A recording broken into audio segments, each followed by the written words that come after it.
My beloved, I invite you now to breathe deep. Sit still. Let the thunder in your soul quiet to a whisper, so you may hear what the Spirit is saying. Psalm 3. Ah, yes. Psalm 3 is not merely ink upon parchment.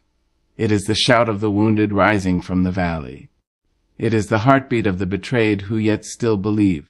It is the fire that flickers in a night soaked with sorrow. Lord, how are they increased that trouble me? So cries David, and so cry you, and so cry I. My dear, have you not felt them? The whispers behind the wall, the schemes in the dark, the hexes cast by jealous mouths and bitter hearts. Yes, there are some who will smile while digging graves with their eyes. There are some who dance in churches while chanting curses in silence. Witchcraft wears no pointed hat. It wears envy. It wears lies. It wears a face you might know too well. But Psalm 3 says, Thou, O Lord, art a shield for me, my glory, and the lifter of my head. O beloved child of dust and divinity, let me tell you something mighty and marvelous. There is a covering over you. Yes, you, woven not by hands, but by holiness. It is not stitched by seamstresses in fine silks. It is not spun in looms or layered in gold. It is formed in the invisible, in the hush between the thunder and the whisper. It is the shield of God. David, the boy shepherd turned fugitive king. He knew the weight of the world pressing down on a man's shoulders. He knew betrayal. His own son, blood of his blood, rose against him like a storm unprovoked. He had warriors at his back, but heartbreak in his chest. He had followers in the caves, but no peace in his palace. Still, in the middle of his midnight misery, David did not cry out to his army, did not consult sages or summon seers. He cried out to the Lord. And what did he say? He said, Thou, O Lord, art a shield for me. Ah! What a declaration in the middle of despair! What audacity to speak victory in the jaws of betrayal! That is not the language of a man who is merely surviving. That is the tongue of someone who knows he is kept. That word shield is not just a poetic embellishment. It is divine assurance. It is the echo of angels circling your name. You see, a shield does not stop the war. It does not silence every lie, nor dismiss the witch who mutters in shadows. No, the shield of the Lord is not avoidance. It is resistance. It means that while evil may form weapons, they shall not prosper. They may rise, but they shall fall. The enemy has tried to touch you. Yes, they have. With bitter tongues and poisoned prayers. They've sent curses flying like arrows dipped in jealousy. They've spoken your failure as if it were fact. But here you stand, unburnt, unbowed, unbothered in your spirit. Why? Because God's shield is not made of brass or bronze. It is made of glory. It is made of fire that consumes the plans of wickedness. It is fashioned from the breath of the Almighty, who blows away every demonic whisper like smoke from a dying candle. Now listen to me. Child, this protection, this divine covering, it is not passive. No, it is intentional. God does not throw his shield on you by accident. He places it upon you because you are his. And when you belong to him, you are not a victim of your environment. You are a vessel of his endurance. Don't you know there were some who plotted and planned, but couldn't touch you because the shield stood tall? There were curses chanted in midnight's breath that broke before they reached your doorstep. Why? Because the Lord had stationed angels at every corner of your dwelling.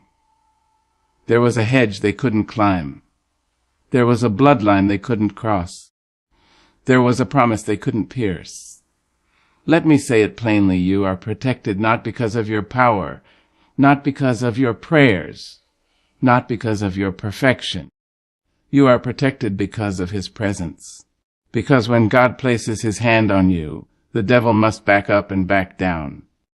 This world will not be kind, and evil doesn't knock before it barges in. But you are not left exposed. You are not vulnerable to every wind that blows and every spell that's spoken. When God calls you his beloved, he wraps you in a shield no eye can see but every demon can feel. And what of the witches? What of the warlocks and their whispered curses? Let them gather. Let them murmur. Let them chant in their secret covens. The fire they kindle will burn their own hands.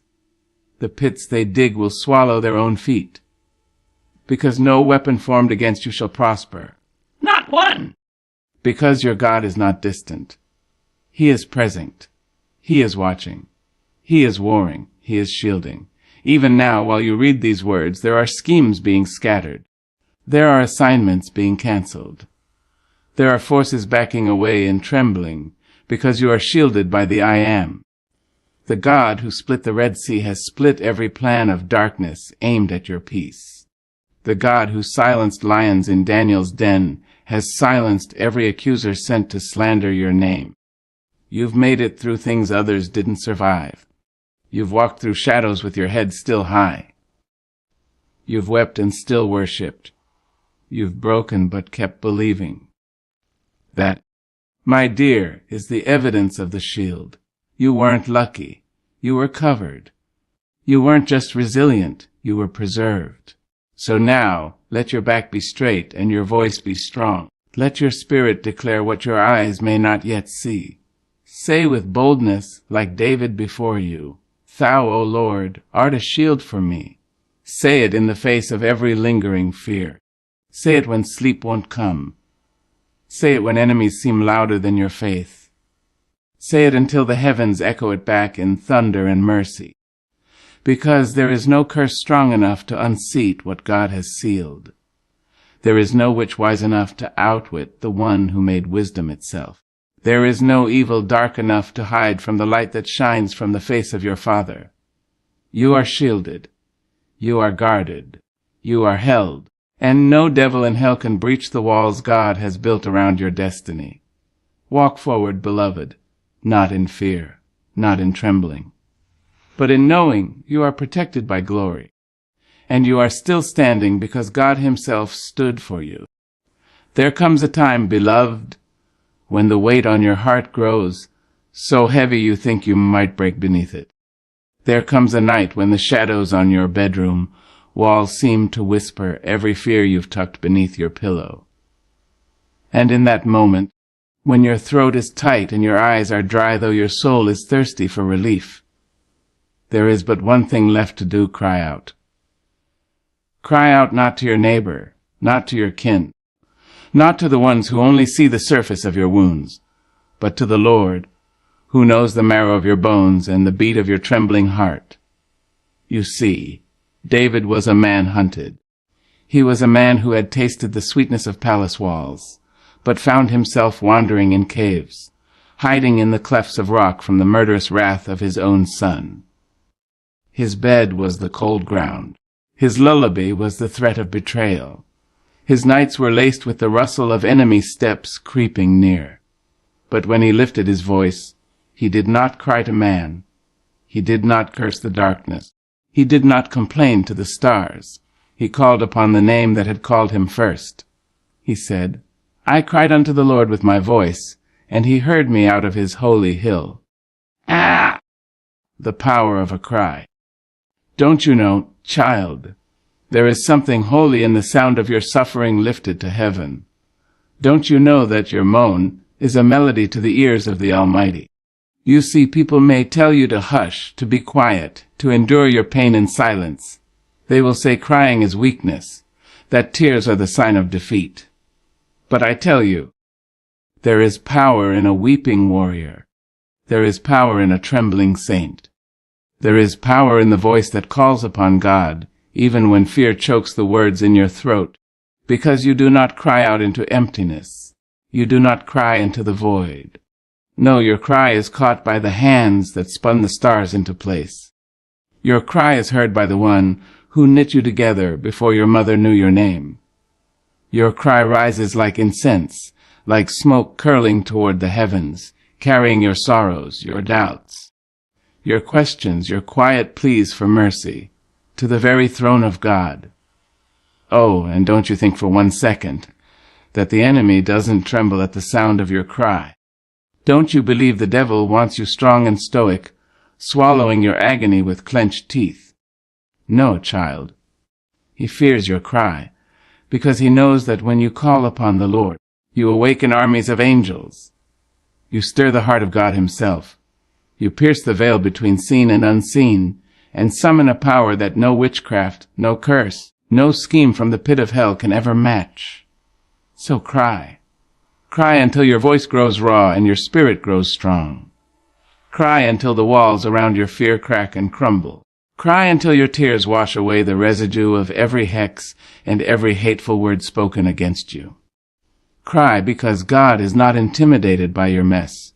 He is not disgusted by your weakness. He is not tired of your pleading. In fact, the scriptures say he counts every tear, bottles every drop, remembers every groan that passes your lips in the dark. You don't need perfect words. You don't need fancy prayers. You don't need a chorus of supporters nodding and shouting amen behind you. All you need is your voice. All you need is the truth of your pain poured out before the one who already knows the depths of your soul. Listen, the enemy wants to silence you. The witch wants to bind your tongue. The curse wants to shut your mouth and leave you gasping in isolation. But you were not made to sit in silence beneath the weight of demonic oppression. You were not created to be the voiceless prey of dark spirits. No, you were born with breath given by God himself, and that breath is meant to call upon the giver when the night presses close. The Lord who hears is the Lord who saves. The Lord who listens is the Lord who delivers. He did it for David when thousands rose against him, when conspiracies whispered behind closed doors, when the sharp edge of betrayal cut deeper than any sword. He will do it for you, because you are not just another broken soul in a sea of faces. You are his beloved. You are his chosen. And when you cry out, he leans from the heights of glory to lift you from the pit. Let the people laugh. Let the doubters roll their eyes. Let the accusers point their trembling fingers and say you are weak, you are nothing, you are finished. But they do not know the one who hears your voice in the night. They do not see the legions he sends at the sound of your sob. They do not understand that your cry is the beginning of your deliverance, the spark that sets hell's plans ablaze and sends every curse scattering like roaches from holy light. So cry, beloved. Cry in your kitchen, with soap suds on your hands. Cry in your car, when the world seems to spin beyond your reach. Cry in the corner of your bedroom, when sleep will not come. Cry in the quiet recess of your heart, when there are no words left and only the pulse of your anguish remains. Cry until you feel heaven draw near. Cry until you know, beyond all knowing, that God has heard you out of his holy hill, and he is already moving, already working, already fighting on your behalf. Do not fear your tears. Do not fear the sound of your voice breaking in the dark. Let it break. Let it shatter.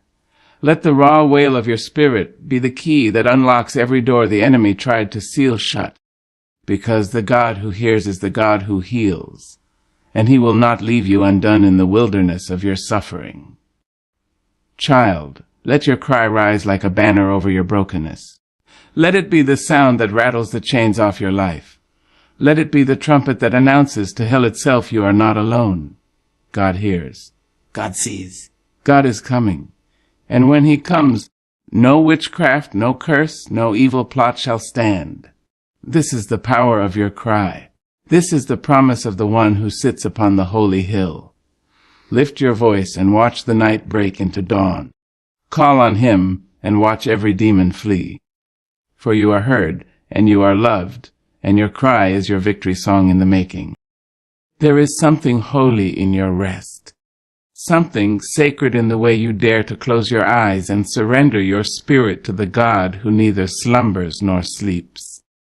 The world would have you believe that rest is weakness, that it is lazy to trust the night to anyone other than yourself.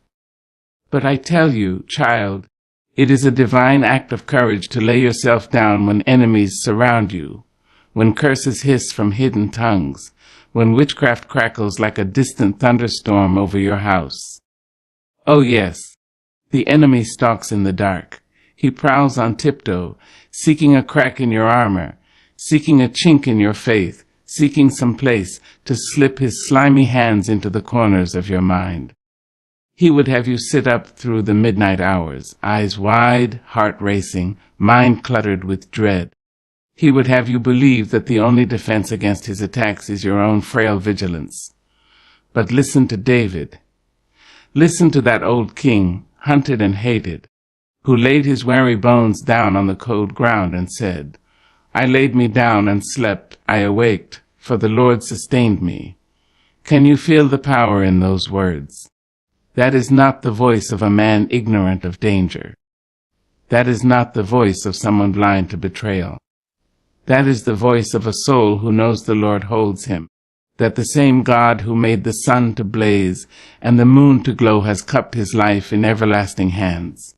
What a mighty act to sleep in the presence of enemies. What a bold faith to rest while curses linger in the air like fog. You see, rest is not a pause in the battle. It is a declaration of victory before the war has even ended. When you rest, you declare that your God is bigger than your troubles. When you rest, you proclaim that the curses hurled against you shall not prosper. When you rest, you stand upon the promise that no weapon, no hex, no dark word, no whispered incantation shall pierce the shield of the Almighty. And when you wake, O beloved, you do not wake by your own strength. You do not open your eyes because your alarm clock shouts or because your body stirs. You wake because God sustains you. You wake because heaven breathes into your lungs again. You wake because the one who watched over you through the night has commanded the dawn to rise upon your life. I have seen many men rise in their own strength and fall by the same hand.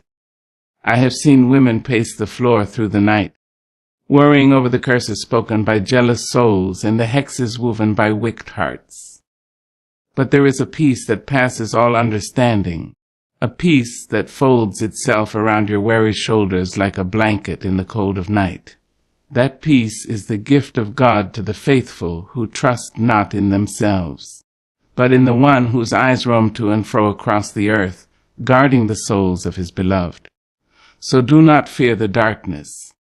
Do not fear the rumble of witchcraft or the crackle of spells spoken in secret. Do not fear the curses that men whisper behind closed doors. You are kept by a power greater than any curse, any spell, any scheme from the pit of hell. You are kept by the one who commanded the seas to hush and the storm to bow. When the night falls, lay your head upon your pillow and close your eyes. Whisper the name of the Lord upon your lips. Let your breathing become the rhythm of prayer. Let your dreams be filled with the visions of His goodness, His faithfulness, His mighty arm outstretched on your behalf. And while you sleep, heaven will war for you. Angels will patrol the borders of your house.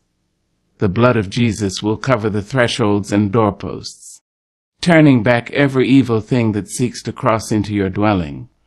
While you sleep, curses will break like glass dropped from the heights. Spells will unravel like old rope in a fire. Plans will scatter like ashes in the wind. Because you belong to Him. Because He is your shield, your glory, and the lifter of your head. Because He has called you by name and said, "This one is mine." Also sleep, beloved. Sleep in faith. Sleep with courage. Sleep knowing that your rest is a testimony to the world and to the devil himself that your God reigns, that your God is strong, that your God never slumbers nor sleeps. And when morning comes, rise with joy. Rise with the sure knowing that you have been kept by the Holy One of Israel. Rise with gratitude, your spirit singing praise before your feet touch the floor, because you are sustained not by your own strength, but by the mighty hand of the Lord. Let your rest be worship. Let your sleep be trust. Let your waking be a declaration that though evil gathers, it cannot pierce the peace that passes all understanding, the peace that is rooted not in your circumstances but in your Savior. For the Lord sustained you. For the Lord held back the night. For the Lord breathed upon your weary soul and said, "Live, Oh, child, there is power in your rest. It is not the slumber of the hopeless or the sleep of the careless. It is the rest of the righteous, the hush of the beloved, the breathing of the blessed. It is the sign to heaven and hell alike that you belong to a God who cannot be defeated, a God whose light breaks every curse, and whose word shatters every chain. Sleep and do not fear. Rest and do not worry. For he who kept you through the night will keep you through the day, and he who woke you in the morning will carry you into your victory. You are sustained, you are guarded, you are watched over by the Almighty himself. And that, beloved, is why you can lay your head down and sleep in perfect peace. Even while the enemy rages in the night, let them rage, let them conjure, let them plot. Your God will rise up, and they will scatter like shadows fleeing the dawn. Rest well, child of God. The battle belongs not to you but to the Lord, and he never fails. There is a time, child, when you must make up your mind to stand, not to shrink, not to cower, not to hide behind fragile walls built from fear and uncertainty. There comes a time when you must plant your feet upon the ground God made and declare with trembling voice and steady spiriting, I will not be afraid. David said it best. When the night was thick and the enemy's breath lay hot upon his neck, he said, I will not be afraid of 10,000s of people that have set themselves against me round about. Now hear me, that was not the boast of a man with chariots waiting at his door. That was not the roar of an arrogant king surrounded by a mighty army. No, this was the whisper of a hunted soul, a father betrayed, a leader abandoned by those who once sang his praises. 10,000s, David said. Not one, not 10, but 10,000s all around him. Yet he stood unshaken, his voice steady, his heart held by invisible hands. What kind of man says such a thing? What kind of faith stares into the mouth of hell and refuses to tremble? The kind of faith built on the knowing that God is not a distant deity, but an ever-present help in times of trouble. Fear is a beast that stalks the corridors of the mind. It slithers through cracks in the soul, whispering of disaster, conjuring shadows where none exist. Fear wants you paralyzed, wants you silenced, wants you hidden beneath blankets of doubt and dread.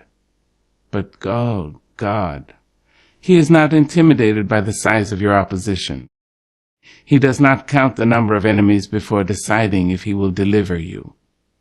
No, child, he needs no census of the wicked to prove his strength. He needs no roll call of the hateful before he lifts you up and sets your feet upon a rock. When the enemy gathers, do not be fooled. They will look so many, their voices will sound so loud. Their curses will seem like thunder rolling over your fragile heart. But stand.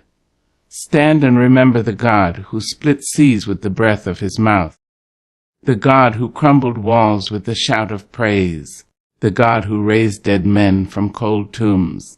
The God who took one cross and turned it into the greatest victory the world has ever known. Do not bow to fear. Do not let the curses of witches and the chants of warlocks settle into your bones. Let them speak. Let them gather in circles and burn their candles.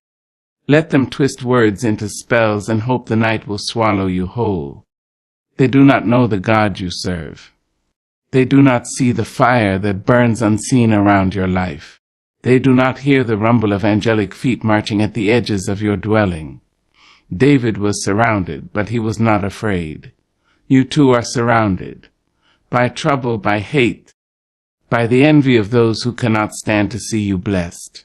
But you are also surrounded by something greater, surrounded by grace, surrounded by power, surrounded by the breath of God himself, which no curse can quench and no hex can unravel. Do not tremble, beloved. Fear is the language of hell. Faith is the song of heaven. And when you stand in faith, even as your knees knock, you call forth the armies of God. You shake the plans of the enemy to dust. You scatter curses like chaff on the wind. Yes, 10,000 may rise. Yes, the night may be thick with danger. Yes, the mouths of your accusers may be full of poison. But you are not alone. You are not unprotected. You are not destined for defeat. You are held by the one who called the stars by name and counts every hair upon your head. And when you stand, others will watch. They will wonder how you do not flinch beneath the heavy weight of wickedness aimed at your peace.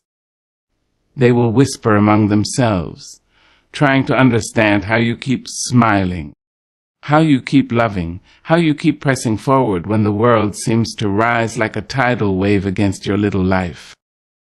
And you will tell them with humility and with trembling lips, "It is not me, it is the Lord.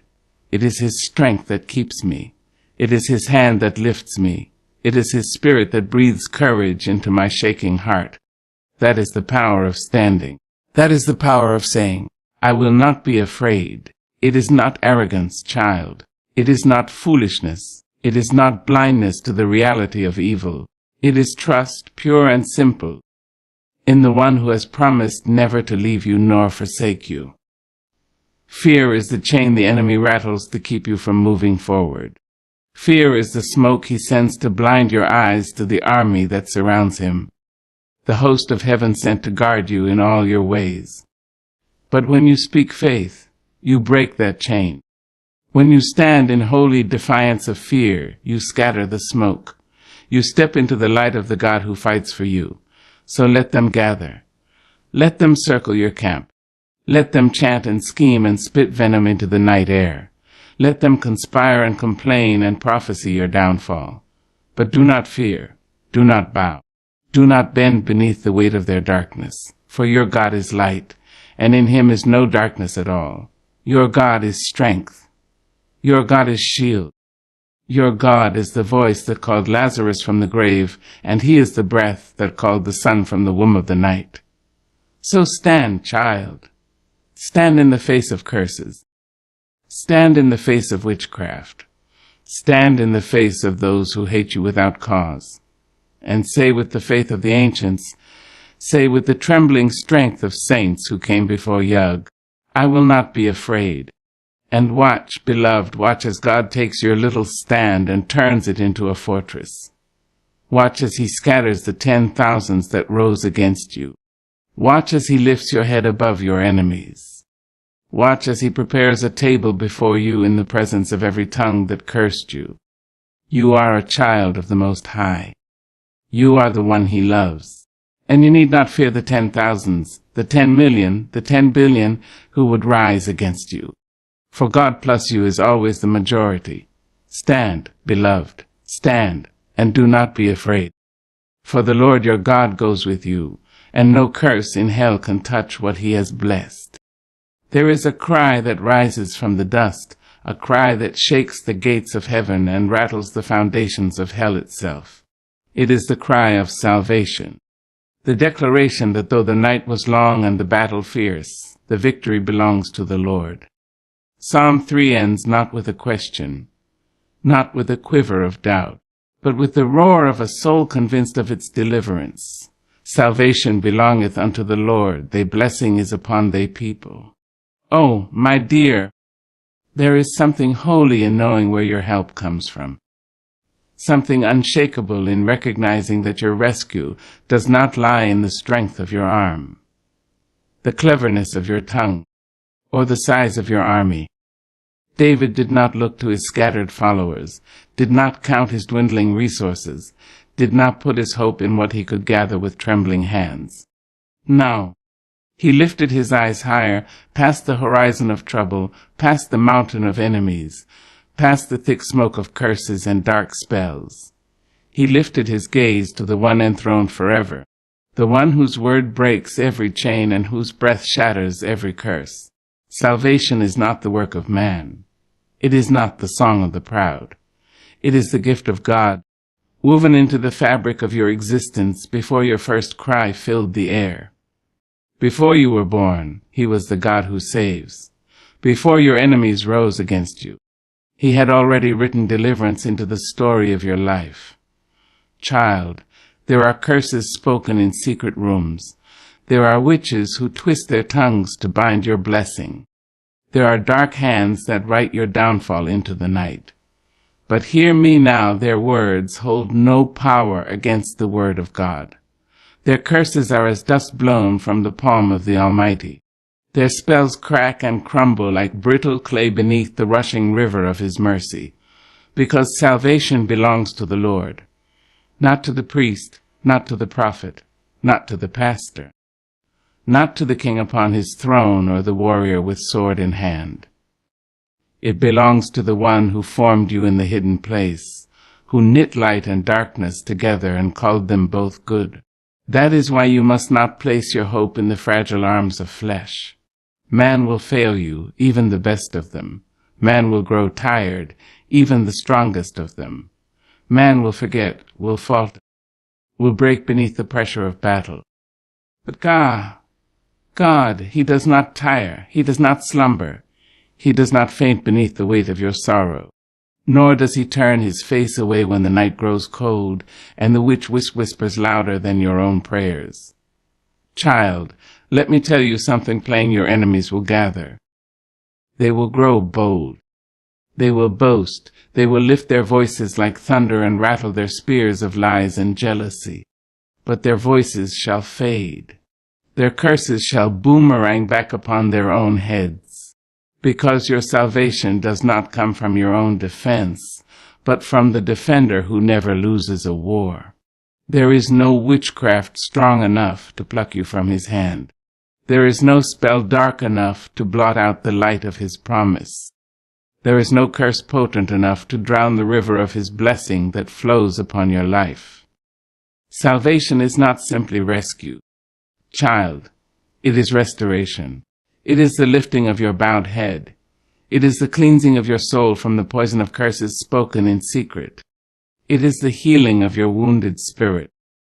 The mending of the torn places the world thought would leave you ragged forever. When God saves, he does not merely pull you from the pit and leave you trembling at its edge. He places your feet upon a rock. He dresses you in strength. He crowns you with glory. He anoints your head with oil until your cup runs over. He prepares a table before you in the presence of your enemies, not behind closed doors, not hidden in the shadows, but right there in the glaring light of day, so that every accuser, every witch, every lying tongue must watch as he lifts you up and pours blessing upon your life. Because that is the nature of God. He does not do half deliverances. He does not offer partial victories. He does not leave any curse hanging, waiting to strike you again. He cuts it at the root. He breaks every chain, not just the ones you see, but the ones wrapped in unseen places. So when David cried, "Salvation belongeth unto the Lord," he was not whispering a wish. He was speaking a truth so deep it rumbles like thunder across generations. That same salvation that guarded David guards you now. That same blessing that rested upon David rests upon you. You may not feel it yet. You may not see the victory. But, beloved, let me tell you what I know blessings do not depend on your sight. They do not wait for your permission. When God has decreed a blessing over your life, no devil in hell, no witch in midnight's hour, no enemy with daggers in hand can stop it from coming to pass. So hold your head high, though your heart is weary. Speak blessing over yourself. Stand in the center of your storm and declare that salvation belongs to the Lord. Say it until the wind changes direction. Say it until the curses break and the night gives way to dawn. Say it until your spirit knows it deeper than it knows the weight of your suffering. Because he has not forgotten you. He has not abandoned you to the wolves. He has not left you as prey for the snarling mouths of the wicked. He is the God who saves, the God who sees, the God who lifts and restores and redeems. And he has placed his blessing upon you so that you may rise, so that you may shine, so that you may stand as a living testimony that no witchcraft, no curse, no wicked scheme can prevail over the child of the Almighty. Let the world know. Let the witches know. Let the curses know. Salvation belongs to the Lord, and the blessing of the Lord is upon his people forevermore.